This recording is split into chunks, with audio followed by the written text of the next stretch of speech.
근데 말씀을 들을 때는 그 구원받은 사람은 감사합니다. 당연히 하나님의 뜻대로 살아야 되죠. 내가 주를 위해서 살기도 하고 죽기도 하겠습니다. 그런 마음이 있어요. 없다면 거짓말이에요. 그런데 그걸 금방 잊어버려요.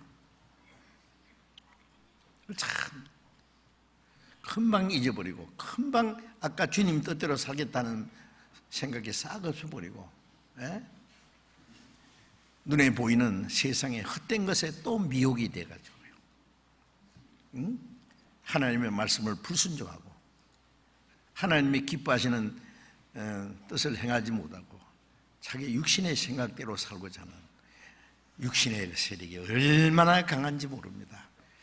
우리는 그 이스라엘 민족이 400년 동안 애굽에서 노예 생활을 하는 그 가운데서 하나님이 모세를 보내서 10가지 재앙을 내리고 거기서 하나님의 능력으로 그들을 건져내고 홍해를 6가지 통과하게 하고 하나님이 그 아브라함에게 약속하신 그 가나안 땅에 인도하실 때까지 매일같이 낮에는 구름 기둥으로 뜨거운 햇빛을 가려주고 밤에는 불 기둥으로 찬 공기도 덮여주고 그들의 행할 길을 가르쳐주고 매일 아침 만나를 먹이시고 반석을 쳐서 생수를 내어서 먹이시고 발이 부러뜨지 않게 옷이 헤어지지 않게 신발이 헤어지지 않게 했다고 기적으로 그들을 인도했어요. 매일같이 하나님의 기적을 보고 살았습니다. 그런데 이스라엘 백성들이 광야에서 어떻게 했습니까? 글피하면 하나님 원망하고 모세 원망하고 차라리 애굽에 우리를 살도록 놔두지 왜 끌어내가 이 고생을 시키냐고 하나님 반항하고 모세가 시내산에 들어가서 십계명을 받으러 들어간 사이에 40일 동안 모세가 없는 사이에 이스라엘 백성들이 우리를 인도한 신이 어디 갔는지 모른다. 인도한 신이 모세입니까? 하나님이지.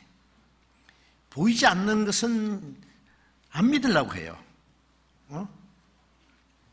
우리를 인도할 신을 만들자 그래가지고 금송아지를 만들어가지고 그 앞에 먹고 마시고 뛰놀고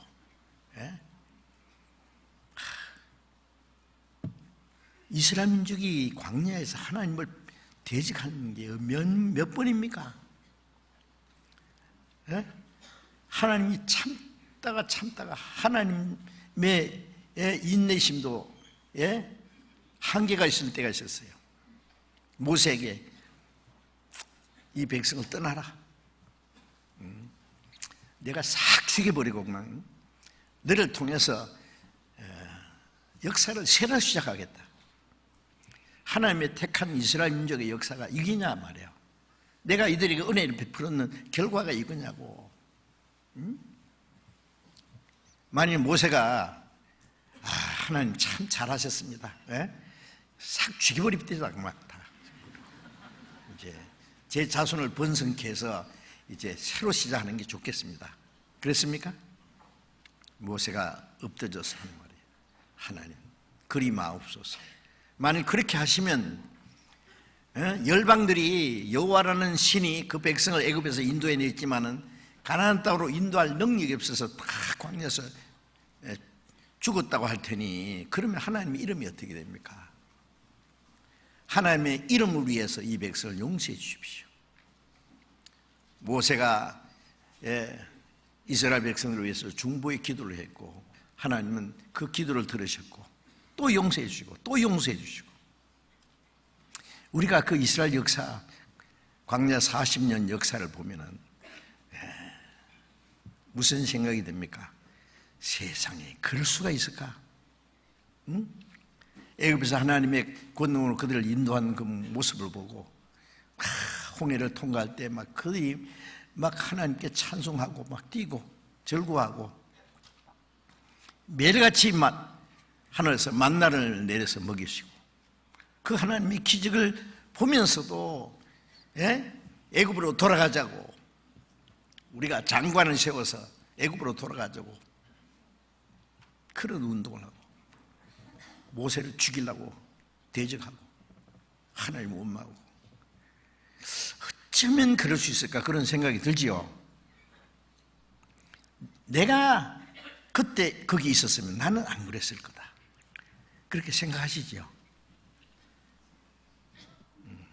그렇게 생각하는 게 마땅해요. 저도 그렇게 생각합니다.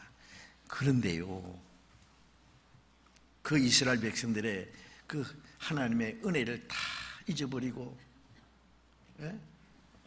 하나님을 원망하고 하나님이 약속하신 가나안 땅에 대한 소망보다는 지금 당장 고생스러운 생각하고 지금이라도 애굽으로 돌아가자고. 그게 우리 육체입니다. 그게 육체가 얼마나 강한지 몰라요. 얼마나 고집이 센지 몰라요. 이스라엘 백성 원망할 거 없어요. 비난할 거 없어요.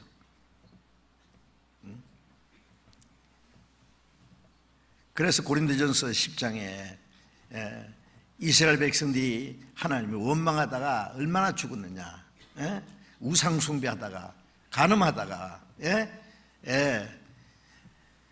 그때 하나님의 말씀을 거역하고 불순종하다가 형벌 받은 걸 쭉 얘기하면서, 이 모든 것은 말세를 맞는 우리에게 경계로 기록했느니라. 우리는 저와 같이 원망하지 말자, 저와 같이 간음하지 말자, 저와 같이 우상 숭배하지 말자, 저와 같이 하나님을 거역하지 마라. 우리에게 교훈으로 주셨다고 했잖아요. 우리 육체가 얼마나 강한지 몰라요.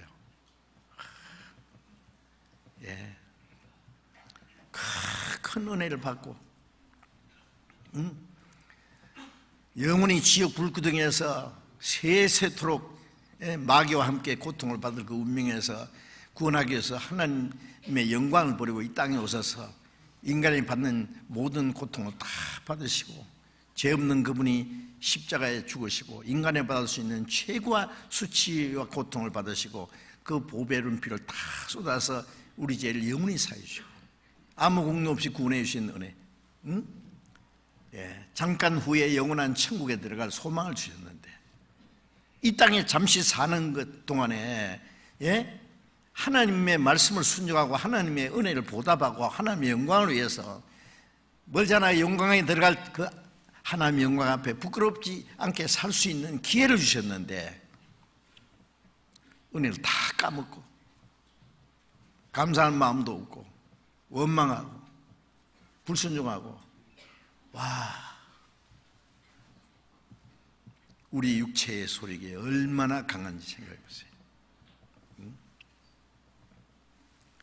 이스라엘 백성들이 광야에서 피곤할 때에 좀 뒤처져 있으면 아말렉 군대가 와서 다 잡아 뺏어가고 죽이고 했잖아요. 이스라엘 초대왕 사울에게 하나님께서 말씀하셨죠. 이스라엘 백성들이 광야에서 있었던 일, 아말렉 군대가 아말렉이 이스라엘 민족을 어떻게 괴롭힌 걸 내가 안다. 너는 가서 아말렉 족속을 다 침멸하라고 했어요. 시도 없이 다 없애버려요. 우리가 생각할 때는 하나님 너무 잔인하시다고. 구약시대는요, 신약시대 신령한 것의 모형입니다. 구약시대는 원수를 갚는 시대예요. 신약시대는 월수 사랑하는 시대입니다. 이스라엘 역사를 한번 탁 뒤집으면 교회 역사가 되는 거예요. 이스라엘 민족을 대항하던 아말렉 군대가 뭔지 아세요? 우리 속에 있는 이 옛사람입니다. 우리의 신앙이 조금만 약해지고 피곤해지고 신앙이 뒤떨어지면 이걸 잡아가지고 그냥 세상으로 끌고 가려고, 죽여보려고. 그래서 베드로전서 2장 11절에 나그나 행인 같은 너희를 권하노니, 우리는 구원받자마자 나그네입니다. 우리의 본향은 영원한 하나님의 나라입니다. 나그네 길, 이스라엘 백성들이 광야 40년은 구원받은 이후에 교회 생활이라고 사도행전 7장에 말씀하셨잖아요. 영혼을 거스려 싸우는 육체의 정욕을 제어하라. 이스라엘 백성들 피곤할 때, 연약할 때 와서 치는 아말렉 군대가 지금은 우리 육체의 소익입니다. 영혼을 거스려 싸우고 하나님을 대항해요. 순종하지 못하게 방해해요. 이까 싸우는 거예요. 우리의 싸움은 이 죄의 세력과 세상과 마귀와 싸움입니다. 싸움. 신앙생활은 전쟁입니다. 여러분, 전쟁터에 나간 군대가 잠자고 싶으면 잠자고 놀고 싶으면 놀고 그러겠어요? 저기 지금 앞에 있는데, 대치하고 있는데 죽느냐 사느냐는 진자는 이긴 자의 종입니다. 전쟁이 지면은 진자는 이긴 자의 노예가 되는 거예요. 죽느냐 사느냐. 이스라엘은 독립한 이후에 지금 금년이 꼭 독립된 지 70년째, 지금 금년 5월 14일에 아마 70주년 독립기념 행사를 할 텐데 무슨 일이 날지 모르겠어요. 그들이 독립한 이후에 그 다음 날부터 전쟁이 터졌습니다. 1차, 2차, 3차, 4차 다 대승리를 했습니다. 그 다음에 걸프 전쟁, 5차 전쟁이 나올 수 있는 그것도 대승리했습니다. 어째서 그 큰 아랍 세력, 모슬렘 세력과 싸워 이기느냐? 물론 그 배후에 하나님이 계시고 이스라엘 민족을 회복시키는, 이스라엘 민족은 그리스도를 배척한 죄로 그렇게 비참하게 멸망했지만 하나님은 안 죽었다는 걸 보여주기 위해서 복음이 온 세계에 전파되면 이스라엘이 회복되리라는 약속대로 이스라엘이 본격적으로 회복되고 있잖아요. 이스라엘 민족을 회복시키는 분이 하나님인데 이스라엘 민족을 대항하는 건 바로 하나님을 대항하는 거예요. 하나님 허락하지 않죠. 이스라엘 민족이 지구상에서 없어지면 이 성경은 전부 다 거짓말이 됩니다. 동시에 이스라엘 백성들은 어떻게 합니까? 하나님만 쳐다보고 그냥 가만히 있는 줄 아십니까? 아닙니다. 그들은 자기들이 믿는 하나님과 자기 백성을 위해서 목숨을 걸어서 놓고 싸웁니다. 이스라엘 땅에서 전쟁이라면 전 세계에 있는 유대인들은 전부 이스라엘로 갑니다. 국가에서 무슨 영장을 보내서 가는 게 아니에요. 스스로 전기 비행기를 못하면은요 전세 비행기를 내서 막 꽉꽉 싣고 이스라엘로 날아갑니다. 왜? 전쟁하러 싸우러 갑니다. 그래서 미국의 어떤 사람이 그 말했어요. 미국에는 많은 아랍 사람들이 있고 유태인들이 있습니다. 아랍 사람들은 중동에 전쟁이 나면은 우리 본국에서 연락 오면은 없다고 하라고 그렇게 한대요. 본인이 없다고. 그런데 이스라엘 사람들은 자진해서 이스라엘 땅으로 간다고 해요. 싸우러. 그거 보니까 이 전쟁은 끝난 거라고. 보나마나 전쟁터에 가서 눈을 하나 잃어버렸다, 팔이 없어졌다, 다리가 잘라졌다, 아니면 그 전쟁에서 내 외아들이 죽었다, 최고의 영광으로 생각합니다. 다시 왜 그러냐? 왜 그러더는 목숨을 걸었고 제대하면 다시 입대해요. 아십니까? 여자고 남자고 차별 없이. 책 읽어보면 이스라엘 여자들은요 만삭돼 가지고요 막 예비군에 그냥 집에 있으라는가? 아니요, 나 싸운다고. 왜 그러냐면 그들이 전쟁에 지면은 또 한 번 2차 세계대전처럼 유대인의 그 학살이 일어날 것을 알고 있습니다. 전쟁에 지면 그 민족이 다 죽는다는 걸 알기 때문에 그렇게 싸울 수밖에 없는 거예요. 우리는 거기서 뭐 배울 것이 없습니까?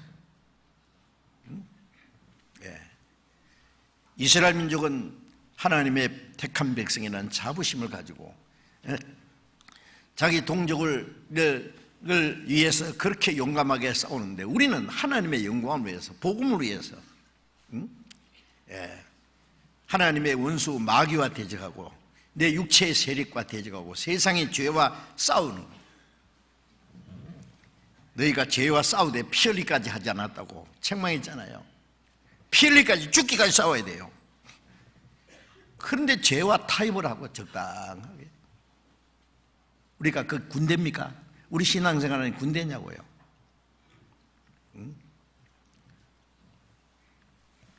우리 신앙생활에 꼭 이스라엘 백성들이 불순종하다가 바벨론에 포로 잡혀가서 포로 생활하는 거나, 구원받았다는 사람이 육체의 세력에 져서 그냥 질질 끌려가가지고 마귀의 권세에서 포로 생활하는 하고 있는 거 아니냐고요. 우리 좀 생각합시다. 신앙생활은 종교생활이 아닙니다. 그냥 자기 편리한 대로 살다가 주일날 되면 교회당에 가서 찬송 몇 자리 하고 그냥 기도하고 형제자매 인사하고 체면 재료로 돈 몇 푼 하나님께 부조하고.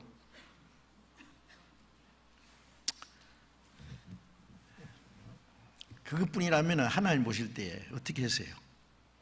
그게 신앙생활이냐고요.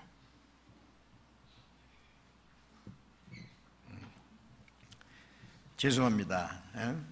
이거 뭐 달리는 말에 채찍질하는 건지 잠자는 말에 채찍질하는 지 모르지만은 우리 자신을 계속 채찍질해야 됩니다. 이게 바울 사도는 내 육체를 쳐서 복종시킨다 그랬고, 나는 날마다 죽노라 그랬고, 날마다 죽는다고요. 자기와의 싸움입니다. 매일.